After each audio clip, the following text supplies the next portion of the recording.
Hey guys, what's up? It's Shelby and welcome back to my channel. So today is another Mystery Monday video. I actually filmed half of this and realized I wasn't recording. So we're gonna try it again. But today we are going to be talking about a missing persons case that is actually still open. So let's just get right into the video. So today we're going to be talking about Jeremy Jourdain. He was 17 when he disappeared from Bemidji, Minnesota on Halloween night. Jeremy was raised by his grandfather Joseph in Cass Lake, which is about 15-20 minutes from where he went missing in Bemidji. His aunt Alexandra also helped out here and there to raise Jeremy. Jeremy was a typical teenage boy. Like I said, he was 17 when he went missing, and he was pretty chill and laid back. He liked video games. He was very family oriented. He loved basketball. That was like his thing that he enjoyed the most, was basketball. His goal in life was actually to win the state tournament and get a scholarship to college for basketball. He was also more of a homebodied person. Like, he would rather be at home with his family than out doing other, stuff. So that's kind of what makes this case especially odd.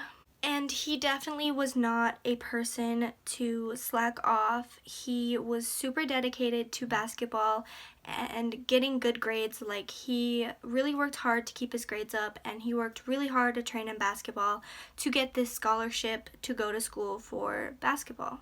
So he had plans on Halloween night to go to this party with his friend in Bemidji, Minnesota. So his friend picked him up at about 9 p.m. on Halloween, and he drove him the 15-20 minute drive to the location of this party, which was on the 500 block of Wood Avenue in the Nyagmore neighborhood. I don't exactly know how to say that. His older sister Jasmine actually lived in Bemidji, so he would frequently go to Bemidji to see her, so this area was not a place that he was unfamiliar with. He did know this area decently well because, like I said, he frequently visited here to see his sister Jasmine. And he ultimately met her at this party. I don't really know if she invited him to this party or if they just had the same friend group and ended up, seeing each other there or what, but they did end up seeing each other at this party along with a couple other family members. I'm not sure if they were cousins or what. It didn't really say, it just said family members. We don't really know exactly what was going on at this party. I don't know if there was any drugs involved, if there was drinking, if, who exactly was at this party besides his sister, his friend, him, and a couple family members. Other than that, there isn't very much information about this party in general. We also don't really know what mood Jeremy was in before everything happened. We don't really know if he was agitated, if he was drunk, if he was high, if he was completely fine. But according to Jasmine, he seemed just like normal.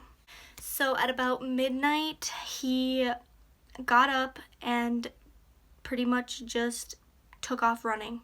He decided he didn't want to be there, and he got up and ran out of this party and ran down the road. And I'm not even exaggerating when I say ran. He ran out of this party. His sister and his family members found this out and started running after him, but nobody could catch up to him, and once they kind of lost him, they all kind of just went back to this party and figured that he would either run himself home, find a ride, find somebody, or they just kind of figured he would figure it out for himself. Or maybe they kind of just figured he was just running off steam, like something happened and he just wanted to run off steam and he'd be back. But he never did, and he never got home that night either, or the next day. We don't know if his grandfather was notified by any of his family that he just took off running or anything, but by 9 a.m. the next morning, he was reported missing. All of the family gathered at Joseph's house to kind of figure out what was going on. Like I said, some of his family was there along with his sister Jasmine, and that is when Jasmine kind of explained what had happened right before he took off. According to Jasmine and his friends that were there, Jeremy had stepped out with a couple of his friends to allegedly go smoke a cigarette with them, and in the middle of smoking his cigarette, he said something around the terms of, "I'm out," and just took off running. And that's it. That's all she really had to say about it. I don't really, like, the people in this group could have been potentially lying about this because something could have happened between him and somebody else, or he could have been they could have been out there taking a drug and he tripped out from it or something. This kind of does seem odd to just decide that you are going to get up and leave in the middle of smoking a cigarette and just completely run away. It kind of is leaning more towards that he was given something like a drug, like acid, LSD, Zen, like something that just didn't sit well with him, and he just lost it for that while. Or something was said between him and one of the people in this group smoking a cigarette, and he just didn't want to deal with it or something and went running off. So I don't really know. He also could have been intoxicated. He could not have ran as far from home because, like I said, that's a 15-20 minute drive from where he was all the way back to his house in Cass Lake. But, when you're intoxicated, you think you can do more than you actually can. So maybe he figured he could just run himself home. Maybe he thought it was just that easy instead of, asking somebody else to bring him home. Or maybe he did ask somebody to bring him home and they said no, so he just left. And, but that's really all we know about what happened right before he left. The police actually took this very serious and did not label this as a runaway case. If you have seen any missing person teenage case, usually they are labeled as a runaway, especially because he was 18 or he was 17 at this party, and he was also Native American, like Indian, something around those area, that general ethnicity.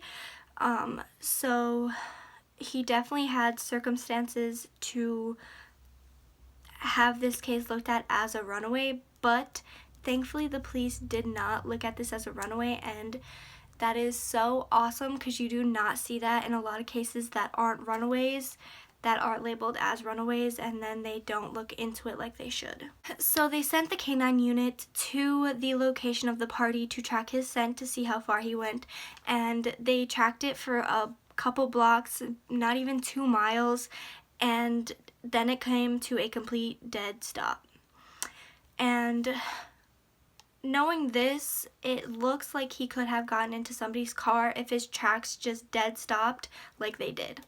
That usually means somebody got into a car or something. So he was at this intersection of Highway 2, and there was a potential that he could have gotten into somebody's car because, like I said, this was on Highway 2, which is like the main highway.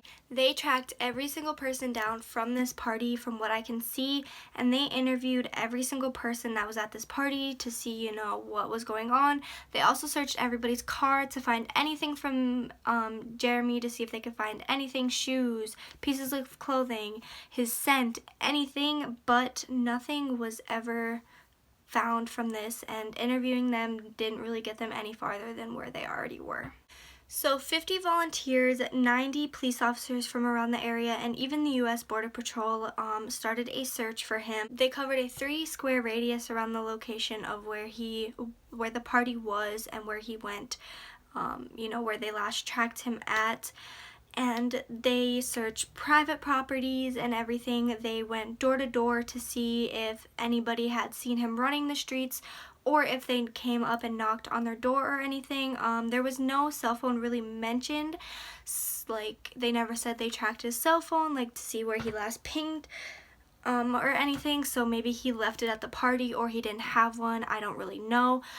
So he could have stopped and asked somebody to use their phone. So they searched like this whole area, but nothing came out of it. I'm not exactly sure on this detail if they brought in boats and dive teams or one or the other. I'm not exactly sure. It was kind of confusing when I was looking it up, but they did search this lake that was really close, really unnervingly close to where he was last tracked, and this was a big lake. This was Irving Lake, and Irving Lake, like I said, is a big lake. It is not a little pond. It is not like this little lake. It was a pretty big lake.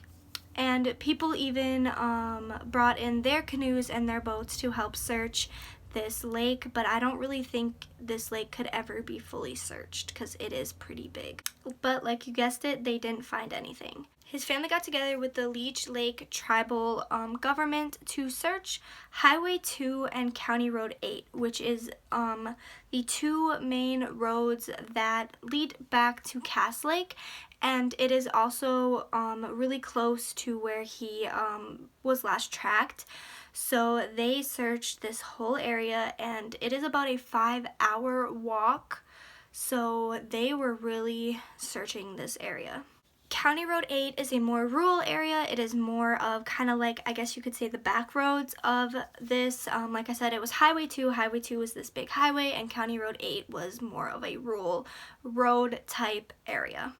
They were looking for any sign of Jeremy, any shoes, any pieces of clothing, anything he might have had on him. I mean, they were looking for anything at this point.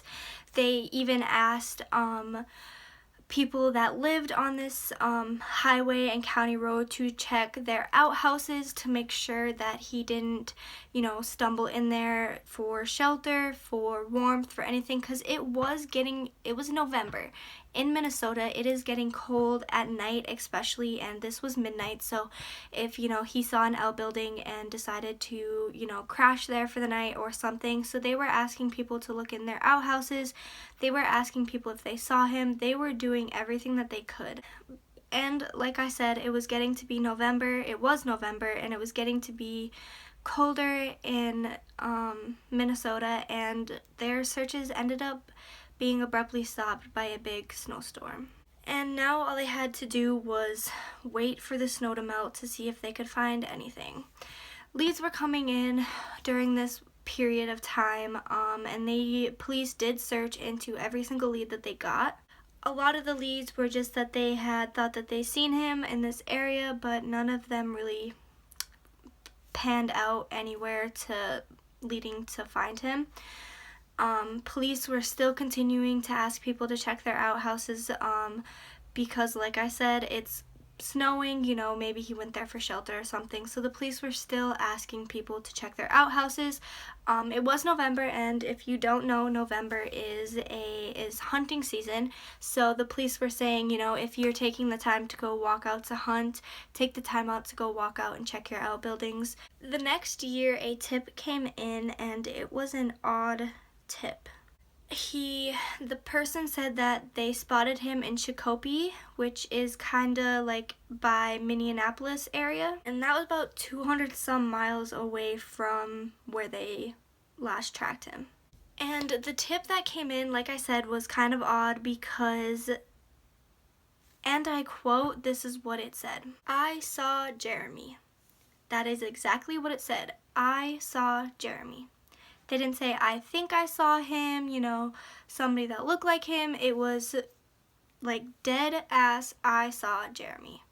But this tip led to nothing yet again. But it could also mean that maybe he's just traveling around Minnesota, Iowa area, like North Dakota, South Dakota, Wisconsin area. Like maybe he really did just want to run away, and he's just living his best life, traveling around these areas and just living his life. Like, you don't really know what exactly was going on in his head at the time. Maybe he didn't want all of this like he said he did, and it was getting too much for him, and he just decided that he didn't want to anymore, or he did end up running away and decided, wow, I actually like this, and just continued. None of his social medias have been touched since Halloween night. Like I said, he did like video games, so they searched all the servers, and none of those have been touched at all either. His family said there's absolutely no way that he could have just taken off and not came back. They absolutely believe that he could not have done this. That is just not who he was, and that is just not like him, and they are 100% sure that he did not just run away. And honestly, it doesn't even seem like he would, because he had a lot of friends. He had a good family. He was not a problematic kid. Like, he did basketball, he had good grades, he had lots of friends, he had good, like, he was close to his family. He never did anything problematic and stirred up, you know, all this drama in his family or anything. Like, he never was that kind of person. So for him to just snap like that and just say no just was not like him at all, and that's where his family believes drugs were involved somehow. Something at this party had to have triggered him to think he could, you know, run away, or, you know, or think he could go home and just maybe got lost because he was intoxicated or high off of drugs, or ultimately, you know, died of exposure from the cold or something. You don't really know, but I think something at this party happened that nobody is telling anybody about, so that they don't get in trouble, which is not the way that it should be, because you have somebody's life on the line when it's coming to this, when you absolutely cannot find them in this area. I feel like people really just need to be honest, and maybe they are being honest. And like I said, he took something that maybe nobody knew about and he just snapped from it. But I feel like somebody that he was outside with knows something that, you know, they're not telling authorities or his family or something. But the FBI is assisting in this case and finding him. They haven't released anything new. I actually did just check his missing persons thing, and it was last updated on May 9th of 2019. So it is decently new. I mean, they could update it again if, you know, just so that it's newer, so people know that he's still missing. If he is found, they didn't update it yet. But from what I know, he is still missing. His family and the community are trying so hard to keep his face in the media, keep his, you know, story out there so that people continue to look for him. His family led a charity run type of thing to raise awareness, and they also put up a fundraiser as well. And his basketball team did actually win their state championship, and they did it for him, and they are really hoping that, you know, he is proud of them for it. So that's really, really sweet. But that is all there is on this case. I will leave the Bemidji investigative line down there, and I will also leave the National Center for Missing and Exploited Children's number in the description bar if you guys know anything, or if you know somebody who knows something and you want to give them a call. I will leave that there as well. That is all I have for you guys today. I hope you enjoyed. I mean absolutely no harm to anybody that I talked about in this video at all. I'm just trying to get his story out there so, you know, he can come home safe to his family. Thank you guys for watching. Don't forget to like, comment, and subscribe, and let me know what you guys want to see next down below. Don't forget to follow my social medias. They are all linked down below as well. I post on Mondays and Thursdays at 1:30 Central Time, and I'll see you guys in my next video. Bye!